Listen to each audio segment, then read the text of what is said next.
大家好，我是 Klaus。读史使人明智，读诗使人灵秀。这句话来自英国著名作家培根。所以，今天我们就来还原太平天国的历史真相，并做出深度的思考和学习。不要走开哦，谢谢。我们先来看一下中国是怎么评价这段历史的。大家来看一下，这个是中国初中历史8年级下册的课本。轰轰烈烈的太平天国起义，坚持斗争14年，沉重打击了清朝的统治和外国资本主义侵略势力，谱写了中国历史上壮烈的一章。中国历史课本上面虽然有轻描淡写的说了太平天国的局限性，毕竟太平天国失败是事实，总要找一些原因的嘛。但总体来讲，中国对太平天国的历史持表扬态度，甚至可以说是赞美的。那事实和真相是不是真的如此呢？中国的历史课本从来都是轻描淡写，语言模糊，就像文化大革命，一句是一场浩劫就完成了概括，到底死了多少人，到底造成了多少经济损失，却只字不提。所以我们就来用数字还原一下太平天国的历史。早在1880年，美国传教士 Andrew P. Harper 在他的《中国纪事》一书中提出，太平天国运动造成了人口损失8300万。20世纪初，中国学者陈公路在他的著作《中国近代史》中提出，太平天国之乱造成的中国人口损失在1亿以上。当代学者、历史学博士、复旦大学和上海交大的历史系主任曹树基先生运用了更为精细的数据统计学，在他的著作《近代苏浙皖交界地区人口迁移研究》之中，给出了太平天国之乱造成的人口损失高达90%以上。综合现有的文献对太平天国造成的人口损失8000万左右，这个数字还是比较客观和广泛认同的。上海财经大学的教授林处李南在论文《近代太平天国战争对经济发展的长期影响》之中表示，战争对经济的影响长达65年之久，造成的经济损失长期而深远，无法估量。那么问题来了，明明是一段黑暗的历史，为什么却被中国官方美化和粉饰呢？因为共产主义在中国的运动完全就是太平天国的翻版。我们先来对比一下中国的共产主义运动让中国人付出了多少代价呢？中国共产党从1921年成立的开始，就伴随着内部的清洗和外部的残杀。没有建政之前，有比较知名的延安整风运动；建政之后50年代初期，在土改、镇反、三反五反中，有至少2000万的中国人被打成了地富反坏右，其中至少有400万人被处决，几十万人自杀。镇反运动中，中共中央的指示是按比例杀人，在中国被称为抗美援朝，实际上是支持金家邪恶政权的韩战中，中国死亡100多万。50年代中期的反右运动中，200万的知识分子被消失。50年代末到60年代初大跃进期间，大炼钢铁、除四害，没有注重粮食生产，再加上人民公社运动，土地集体化，不管农民干多干少，粮食全部都要上缴，然后凭票领取，严重影响了农民的积极性，土地无人耕种，造成了超过3000万人饿死，全国多地发生人吃人的事件。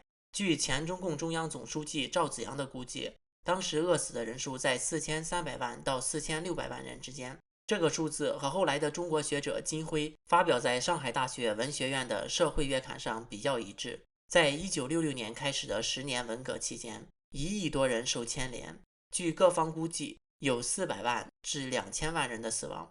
期间还发生了世界10大技术灾难第1名的河南板桥水库崩溃事件，导致20多万人死亡，超过了苏联的切尔诺贝尔核事故。中共建政至今屠杀蒙古、新疆、西藏人超过100万，宗教迫害致死几十万。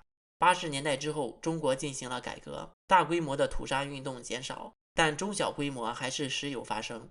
天安门事件、镇压法轮功、抓捕处决异见人士、强拆、关押访民等等。综合来讲，中共造成的中国人口减少，广泛认可的数字是8000万。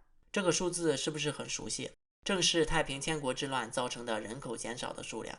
如果从他们最初的一开始来做比较，那共产党简直就是太平天国那群人的转世。洪秀全和毛泽东家庭背景都是耕读世家，对洪秀全有启发作用的书籍是《劝世良言》，而对毛泽东早期影响最大的是《盛世威严》，都是来自西方的思想读物。太平天国信仰和传播拜上帝会，中国共产党信仰和传播马列主义，都是来自西方并加以改造的教条思想。拜上帝会的主张是天下一家，共享太平，和中共马列思想削减私有制，建立家天下如出一辙，就是邪教用美好的愿望吸引教众。太平天国和中共都实行土地和财产公有制。太平天国的口号是凡天下田，天下人同耕，中共的口号是打土豪分田地。毛泽东还在建国前说要建立一个像美国一样的民主国家，这些都是为了吸收炮灰而已。两个政权的土地公有制都曾导致大规模饥荒，财产公有制所到之处没收私人财产，把抢劫合法化。建政之后都曾搞过大规模内斗。太平天国的天津之乱，北王韦昌辉和燕王秦日纲诛杀东王杨秀清，血洗南京城，内讧致死10万余人。后来北王和燕王又相继被杀，翼王石达开被迫出走西征，最后死在四川。中共文革内斗期间，上至国家主席，下至平民百姓，无一不受牵连。先后有国家主席刘少奇、元帅林彪、国防部长彭德怀等惨死。另外，两个政权在政策的几乎所有方面都极其类似，甚至都曾连男女私生活都要统一管理。太平天国实施男女分管制度，夫妻都不能一起住，男女不能私下约会恋爱。中共也有过这样的制度，婚配需要组织允许，私下恋爱会被扣上有作风问题和搞破鞋的帽子。一直到80年代，还有人因为前男友太多而被判流氓罪处死。但两个政权的高层就可以为所欲为。洪秀全生活极其奢华糜烂，有88个妃子。毛泽东的女人也是多不胜数，所以历史总是惊人的相似。太平天国之乱和共产主义运动，这两个并列世界第1名的人类灾难，在死亡人数上都超过了第2次世界大战。而太平天国和中共运动的极为相似性，也就得到了中国主流的认可。曾经一度发展为社会的一门分支学科，对其评价极为正面，在历史课本上将其定义为革命，是反封建和反西方侵略的伟大战争。这些话很熟悉吧？他们就是这样描述自己的。当然，在这个课本里面没有直接说，而是以问题的形式。这种问题在中国叫做送分题。什么意思呢？就是表面上是个问题，实际上答案已经限制了，明摆着的。他问，有人说太平天国运动揭开了中国民主革命的序列，问你这种观点有没有道理？答案肯定是有道理啊。他们认为没有道理的就不会问你了吗？比如有人说中共国是流氓政权，这种观点他是不会拿来让你学习和讨论的嘛。不仅如此，中国还在南京修建了太平天国纪念馆，还重建了洪秀全在广东的故居和雕像，列为全国重点文物保护单位，并且被定为市级、省级爱国主义教育基地和党员学习基地。所以，如果你不是真正理解太平天国和共产主义的关系，当你去旅游看到爱国主义教育和党员学习基地牌匾的时候，你肯定不会明白洪秀全是怎么和爱国爱党扯上的关系。而明白人也就看得出来，这其实是他们自己露出了狐狸尾巴。篡改和美化太平天国的历史，一方面让现在的人不能借古讽今和指桑骂槐，另外美化叛乱和残酷的政权，也就是美化他们自己。好了，现在进入节目的最后环节，网友互动。上一期视频我们讨论了中共执政合法性和一个中国原则。首先感谢网友李甘晨让我笑了2分钟。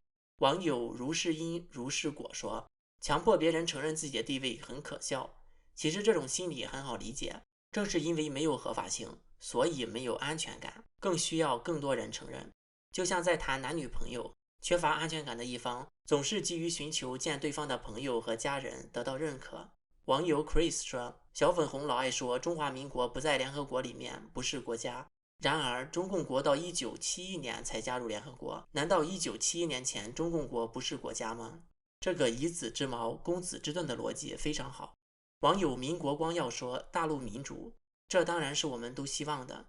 当大陆民主的时候，台湾问题也就不攻自破了。还有网友提出疑问，小粉红和战狼不会听我们的逻辑。我还是建议没有看过我们频道宣传片的一定要看一下，我们在那里已经把我们频道的价值解释得很清楚了。有网友质疑我们对台湾的描述有偏差，说现在的台湾人更倾向于独立，而非对整个中国拥有主权，这有点给我扣帽子了。我没有表达过台湾人更倾向于独立还是统一，我们频道讲事实，中华民国和中共国没有停战协议是事实。虽然今年绿营有人提出修宪删除国家统一，但是还没有通过，所以法律上中华民国还是对整个中国拥有主权，这也是事实。另外，网友指出拿两韩对比中共国和中华民国不妥，我在上一期视频里面没有将两组国家一一对应，只是说两韩跟我们一样，以前也是一个国家，分成两个，大家不会觉得有什么问题。为什么现在中国人觉得我们分成两个就有问题呢？是这个意思。还有网友指出流氓霸占女人的类比不妥当，这个逻辑是在流氓眼里女人是财物可以霸占。就像我说，在中共国，人民在中共的眼里只是个数字，你不会觉得人民在我的眼里也只是个数字吧？欢迎大家提出批评和质疑，我都会在评论回复的，多谢你们参与。最后感谢网友们关心我的人身安全，我会保护好自己的，谢谢你们。本次节目就到这里，我是 Klaus，我们下次再见。